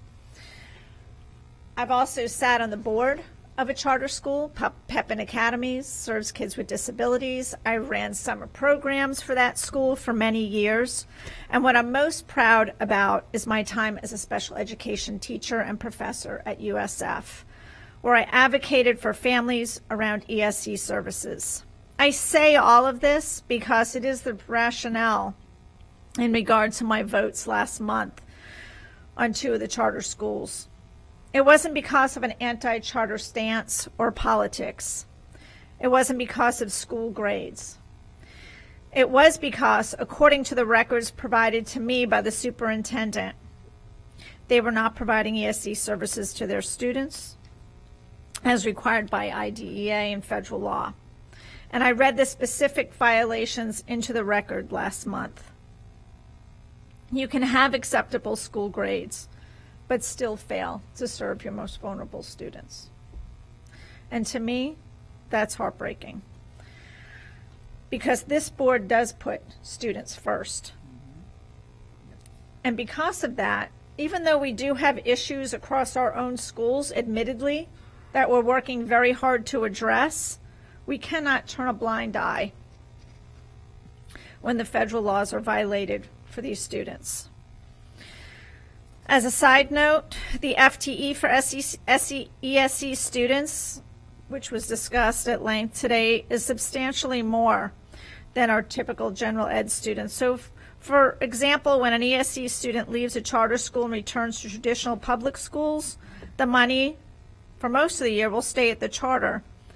And that is one variable that can have negatively contributed to school district finances. However, the State Board of Education was very clear last week, ordering this board to reverse our decision regarding charter school renewals or suffer grave financial consequences, the loss of approximately $1 billion, as we heard today. This, as Mr. Porter discussed, would cause an inability for us to secure a 3% fund balance and immediately trigger receivership. I hope those of you who have encouraged this board to uphold our votes understand the tremendous risk we'd be taking today. Our hands have been tied clearly by the State Board of Education. This school board continues to monitor our budget, and we are on track to achieve our financial plan. I continue to encourage the superintendent to direct his staff to put in policies and procedures that lift up all schools through creating accountability measures and fiscal responsibility that ensures excellence in education. In regard to the corrective action plans that the superintendent discussed earlier today, I would like to know when the board can expect to see those plans and review them. Because, you know, my concern is that, you know, I want them in place before the new school year starts. I don't want to see another year go by where students' IEPs are not implemented and they're not receiving those educational services. That concerns me greatly. So I'd like to know when we're going to expect those plans. Yes, ma'am, through the chair. I do agree with you related to the plans being implemented prior and shared with the school prior to the start of the school year. We've already built a shell. We are 85% there. We just want to refine it, and we can get it to you by the end of the week. I appreciate that. Yes, ma'am. I also want to say thank you to my colleagues on the board today for their thoughtful questions and comments, and to everybody in the audience who spoke today. Obviously, the information you share with the passion you share it with is important to the decisions we make. And I know this is a difficult time for everybody, but I'm sure this board will unite around what's best for our district. Thank you. Thank you, co-chair. Member Hahn. I'm trying to get the entire title. Yeah, since vice chair. Okay. Yeah, I didn't recognize you properly early on, so I wanted to make it up. So now you have a few titles. Member Snively. Thank you, Madam Chair. I'd also like to extend gratefulness to the folks who came out and spoke on both sides. It's been pretty challenging few weeks for this community, for our families and students of our charter schools, and we hope to do what's right for our students and families, hopefully today, so that there is no uncertainty about where our students will be attending school this fall. I hear you, board members. I appreciate your insightful comments and questions as well. I think that there has been a lot of time spent on this particular topic, and I believe that this is the concerns that I'm hearing are valid concerns that this board has made and commented on. I think the audience is more appropriately the state legislature and the State Board of Education, and we hope that they are listening to the board today, wherever they might be, watching and listening to the concerns that are being brought forth at this meeting. With that said, I know that many of you are passionate about this situation. Some may call it a battle. However, I do believe that this is something that we need to continue as board members to advocate for on the state level. Some of these issues are just not within our control, and that was made very evident by the Board of Education last week.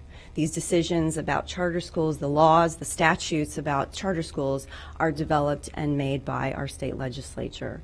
And so for us to try and supersede that or control the law is not within our purview as local school board members. Is it fair? Some may say no, it should be more, we should have more local control. I don't disagree with that. I do think we should have more local control. Again, I will continue to advocate for more local control with the state legislature. But until then, we took official oaths to follow the law in the state of Florida as our oath. So because we've spent so much time on this, which is an important topic, one topic keeps coming up that we haven't spent enough time on, and it's the 39 failing schools. And so I would like to see us, since November, we've had 6 special called board meetings and 11 workshops. And I don't think any of them have had the topic of our 39 failing schools addressed. That's where our focus should be. The battles that we can win. Because when we can address the 39 failing schools and come up with a plan to improve those schools, maybe we wouldn't lose students from those schools to charter schools. I would like to see when are we going to call a special called board meeting to address those 39 failing schools? So we need to support school choice. We need to not place our district in financial jeopardy. We need to abide by state laws as we took an oath to do so. And most importantly, we need to put some students and families first and give them peace of mind that they're going to have a school to return to next month. And so with that, if it's an appropriate time, Mr. Porter, I would like to make a motion that the board comply with the state of Florida's Board of Education's order and also settle the 4 pending lawsuits by renewing the charter schools contracts of Kids Community College Charter High School, Pivot Charter School, South Shore Charter Academy, and Woodmont Charter School per the original contract agreements as recommended by the superintendent at the June 15th board meeting. Actually, there's actually a motion on the floor. Okay. So I think there was a motion to approve it. I think you articulated it very well, though, and to avoid any confusion, Dr. Hahn made a motion, Mr. Washington seconded it to do in effect what you said, but just now's a good time to be clear about what that motion is. It's to approve the 4 charter schools that you mentioned, the contracts for them, and that's reflected on your agenda items 1101 through 1105. So the effect of the motion, as you clarified it, would be to approve those. I did think it's important, while I have the floor for a moment, to be clear, Member Snively, and to the board members, that the state alleged you violated the law. That does not mean you did. Our firm position is that you acted, the superintendent, the charter office, and this board acted squarely within the confines of the law. There's a dispute about that. That doesn't mean it's so. So I think it's important for the board, the superintendent, Chinthia and her staff, and the public to understand our firm position is you didn't. That doesn't change the fact you have an order to deal with, and that's their position, and the motion is to comply with that order. But I think it's important that our firm legal position is that this board did not violate the law. You acted in good faith, as did the superintendent and his staff when he brought these to you. So I just wanted to clarify that for the record in the public. Thank you for clarifying that. So rather than restating the motion, I will just say I support that motion to approve all of those 4 charter schools by renewing the contract agreements. Thank you. Thank you, Member Snively. And I just wanted to share some thoughts, and I want to thank those speakers who really put a lot of their thoughts, not necessarily on purpose, on the line, but nonetheless, you were heard. And it is all about students first, and those shirts mean a lot to every one of these board members. And I will tell you, when we make these difficult decisions, it is for the welfare of all students. And my heartfelt thanks also to each of you to speak to all of us. When we talk about the 39 failing schools, Member Snively, we are reminded that our superintendent, we hired him to specifically work diligently on turning those schools around. That was one of our rationales with his operation in Balboa, which he'll go over, and the other initiatives. So we haven't forgotten those, and I know each of us in every district have those failing schools. I wanted just to back up.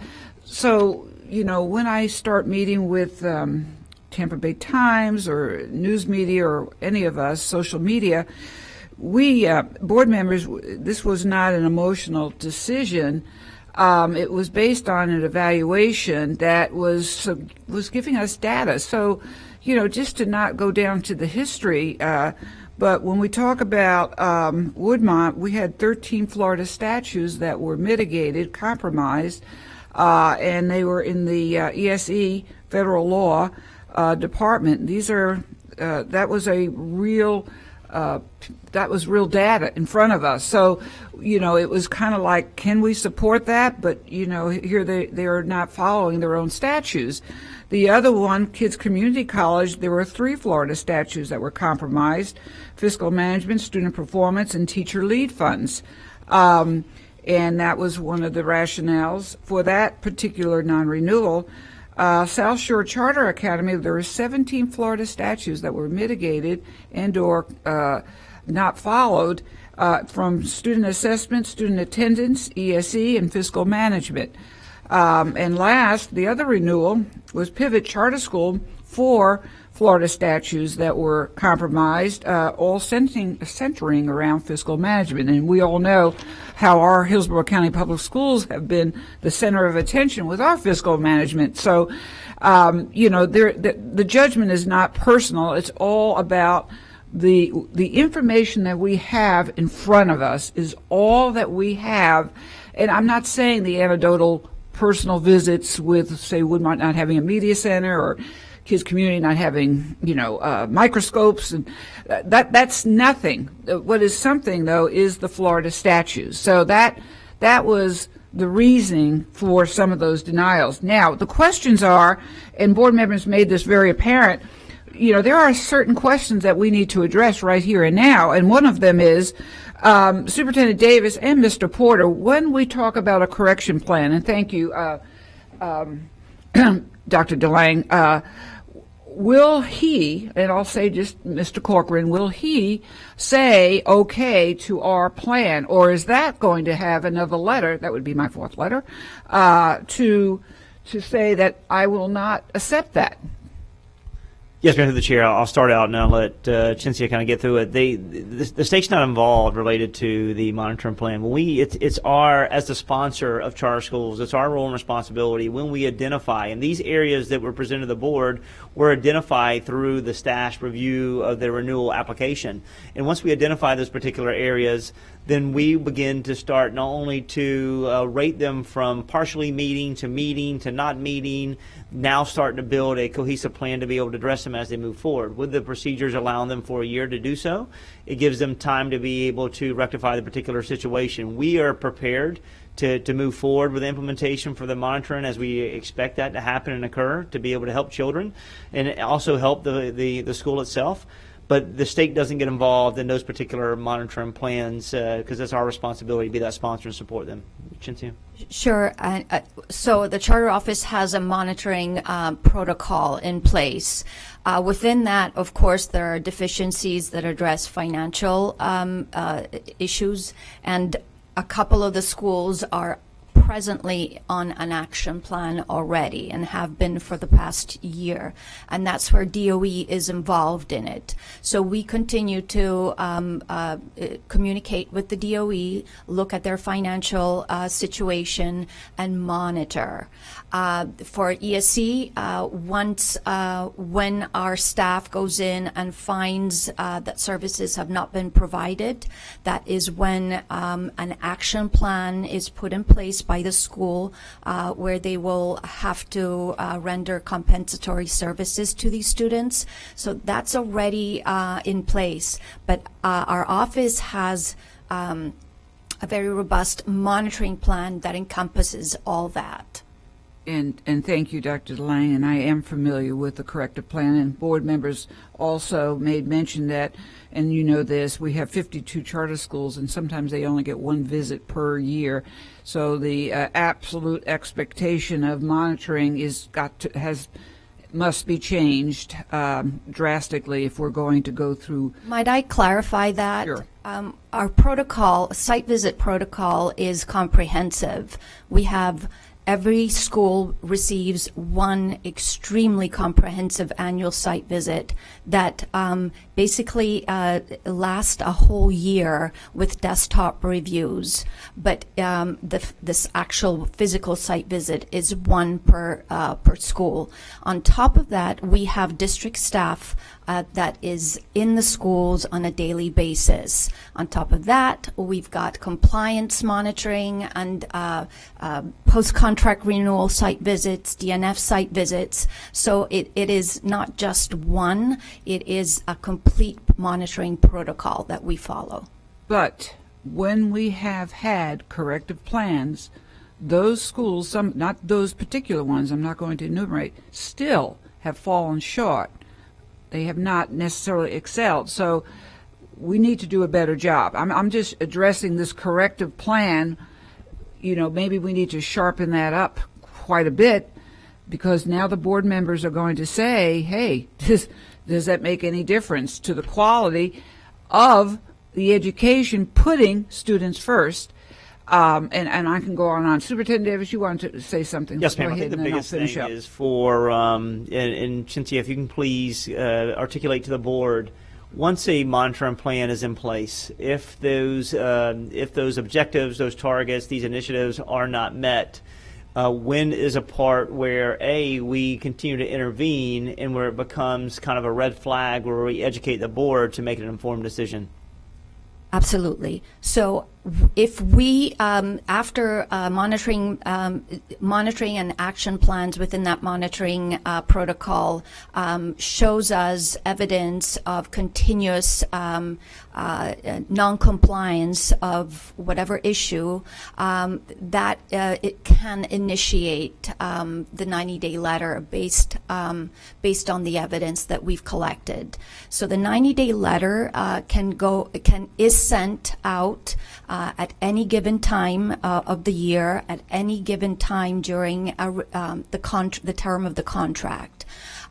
So even if a school has a 15-year contract, if we find deficiencies, we have the authority to, based on evidence, to send that 90-day letter that would initiate a termination process. And exactly so, and we did that. We found Florida statute, and it still was argued that we should now reinstate them. So all that is what the board thoroughly did, and this is nothing, chintzy against what we already know that. We've tried that, been there, done that, and yet we're now going to be threatened with $1 billion approximately. So my two questions, because other board members want to speak. The public allegation, we've been charged, I personally, I don't think superintendent was charged with a crime. And I look at the board, and this came from legal, not Mr. Porter. Legal has advised that we get a reinstatement because board members did not, as Mr. Porter said, we're not criminals. But the idea that this DOE may share that information can discredit many of these board members should they want to pursue public office. So it was advised that we have in writing, just to protect the board's reputation, to have a reinstatement letter. And I would ask for that. And that would go to Mr. Gibson or the Shoemaker team and Mr. Porter. I think that's important for the board to not be seen as or be charged with something that we absolutely, did in the favor of the Florida statutes. So that's one ask. The second one is, I agree with Member Vaughn and some of the board members. We don't know if this commissioner, whomever it may be, and we know who it is, we don't know if he really does have the power to let's just say, overcome what a constitutional elected board has said. So in other words, do we know he's been appointed, we have been elected, so who's on first, what's on second, the old Abbott and Costello, but we have to find out, how is this being done to us over and over again? You know, that's important, and I will pursue that, and I'm sure the board members will want to know.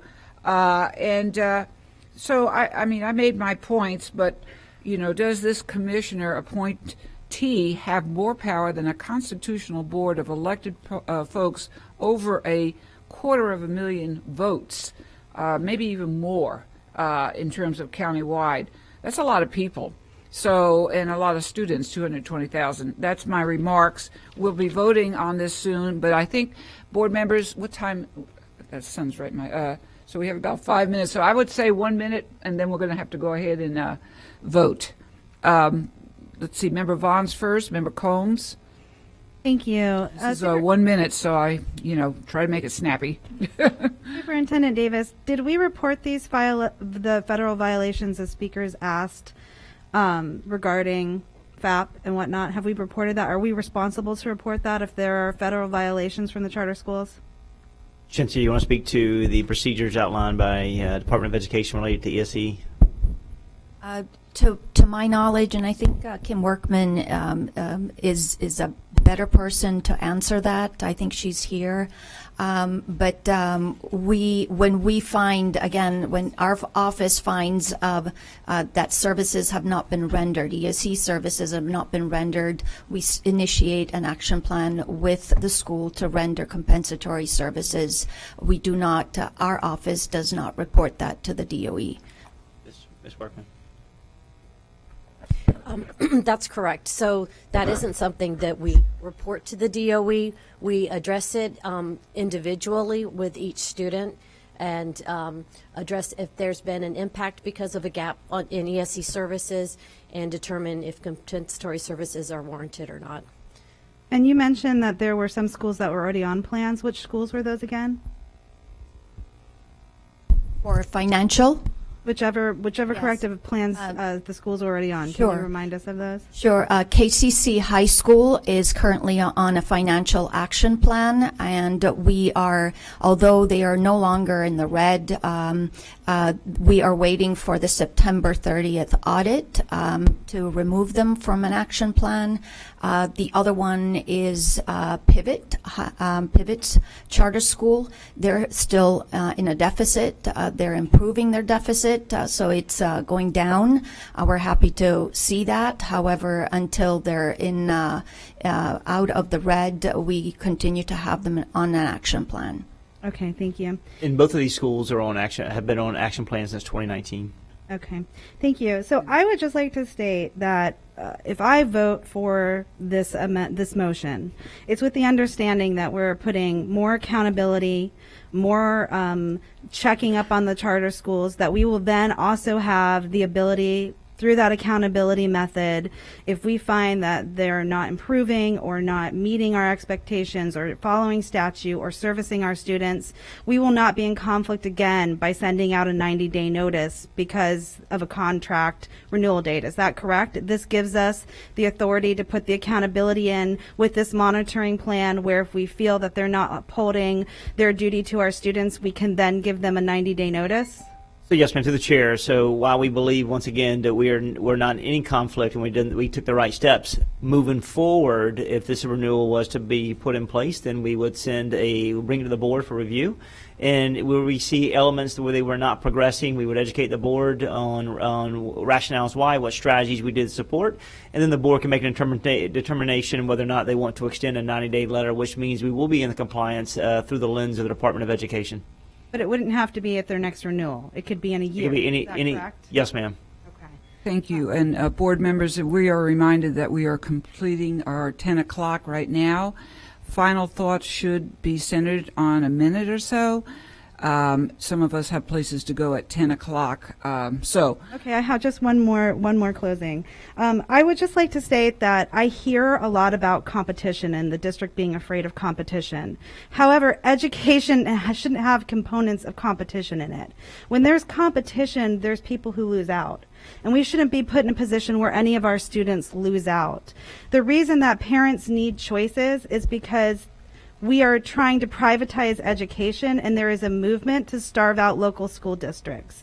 So when we talk about our 39 failing schools, we need to talk realistically about things that contribute to that, whether it's boundary changes, whether we're getting sufficient funds from the state to actually support those schools. And if we want to talk about competition, we need to talk about equal playing rules. However, that's a conversation for another time. I appreciate you giving me the extra time, and that's what I have to say on these issues. Thank you. Thank you, Member Vaughn. Member Combs, Member Perez, Member Snively, Member Hahn. Final thoughts. 10 o'clock. We are going over. Yes, just a couple questions. Is it possible for us to renew these schools today just for 1 year? I know we've talked about the 90 days. Is that a possibility? That's not a possibility, Member Combs. not I can speak to that. So the statute or the rules, the state rules require certain periods of time in order to be compliant with the rules. That there needs to be the time period that the superintendent recommended. Those would be negotiated items, and it's not, you can't do that unilaterally. Okay. And I do think that we need to continue to put things in place, such as surprise visits, report cards, things like that, to make sure that all of our schools are held accountable. And I'm glad that we talked about that we did not break the law. And the one thing that I wanted to say, we often talk, Member Snively, you talked about the 39 failing schools. I can say that this morning I sent the superintendent a text saying we need to focus on these schools. I've only been in office for 7 months, so it's not like I've been here for years. And also, when you look at the proportion of number of charter schools that have closed in the last 20 years, the proportion of failing schools is much higher in the charters. So I think it's really important to remember that, you know, I'm not on the Charter USA School Board. I am on the board for Hillsborough County Public Schools and charter schools and public schools, and to make sure that we oversee all of those and to do the best that we can for all students. Thank you, Member Combs. In fact, 17 out of 52 are C or below. Member Perez? Yeah, I just need a point of clarification. We're voting to renew the contracts, but is it going to also renew with an action plan in place? The only action is on the board today is for the renewals themselves, and I think that's your only motion that's being considered. I think the superintendent has identified as part of the oversight duties of the sponsor, which is the school board and the district, that there would be plans put in place. So the motion is to approve, and I think the superintendent's identified that those plans will be put into place pursuant to your authority under the statute. Okay, so the vote is only for a renewal. Well, I mean, if you want to make you have the authority. I think we need to be very clear. We're sort of you're in a legal position here that you're responding to an order. The order requires you to renew. That doesn't take away your other statutory duties or responsibilities or powers, and part of that is oversight over the charters. And the superintendent's identified on the record that those plans will be put in place, and they'll be bringing them back to you this week, I think, as soon as possible. And that's part of your authority as the sponsor of the charters. That's a very important question, Member Perez. Member Snively, then Member Hahn. Thank you. I'll be brief. And first, I will say that I know that you've only been here 7 months, and I've been here longer than you have. I will say one thing that we did as a school board in order to address or do something about the failing schools, which was to hire Mr. Addison Davis. That was the reason that we hired him. The previous school board recognized that that was an area that needed immediate and urgent attention, and we have very limited powers as school board members, and one of our responsibilities is to hire the superintendent who will lead us in the right direction for our students. And I believe that we did that, even though we got redirected with a global pandemic.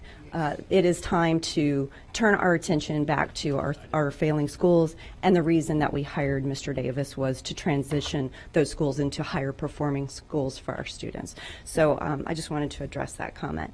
And then the other thing I would like to address is, or just ask for, some additional information about our own ESC. We've obviously had a lot of comments about ESC in the charter schools, but I think we also need to focus about ESC services in our own schools as well. I'll stop there because there's more information that I'd like to direct our board to, like the survey, the parent survey that was completed by the Florida Department of Education for 2019 and 20. I'll encourage all of our board members to take a look at the ESE Parent Survey for 2019-20, the state report for Hillsborough County. We are second from the last in satisfaction.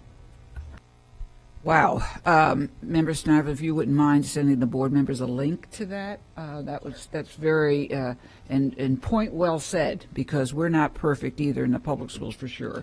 So that has to fit all around. Next is Member Hahn, and then we'll go for the vote. Thanks, Member Hahn. Thank you, Member Gray. Certainly we have a lot of work to do in our own 39 schools. I appreciate the comments around us addressing that through the hiring of our superintendent. It was one of the expectations we have of him, is to turn those schools around. On many occasions from this dais, I have asked for a workshop to review the progress on those schools. So that's all I'll say about that. That's for a different conversation. We have certainly issues with our own ESE department. We have been addressing those issues. That doesn't mean we turn a blind eye to the schools that we have oversight over. That doesn't give anybody else a pass, my comment on that. I think the one thing that this process has highlighted is that the expectation of this board moving forward is that the superintendent work with his staff to do an perhaps review of the process and procedures of oversight in our charter school office. So I'd like to encourage that for the superintendent. And again, thank you, Ms. Gray, for today's meeting, so we would have an opportunity to discuss our positions for our constituents. Thank you. And that's really important. The accountability and oversight, we say that over and over, but that is really what we're looking for, the equal amount of that being given to charters. That is expected also of traditional public schools. Board members, you did an excellent job. I hope that you found your voice and for your constituents that are out there in this auditorium and listening. We're trying to be extremely thoughtful, but we are now going to vote. Mr. Porter, can you go ahead and guide us through the vote so we can be accurate? So the motion on the floor is to comply with the state's order and to settle the 4 appeals that have been filed, and it would have the effect of approving agenda items 1101 through 1105, which is the charter renewals for Woodmont Charter School, Kids Community College Charter High School, and Kids Community College Riverview South, Pivot Charter School, and South Shore Charter Academy. Okay, board members, please vote when your lights are on.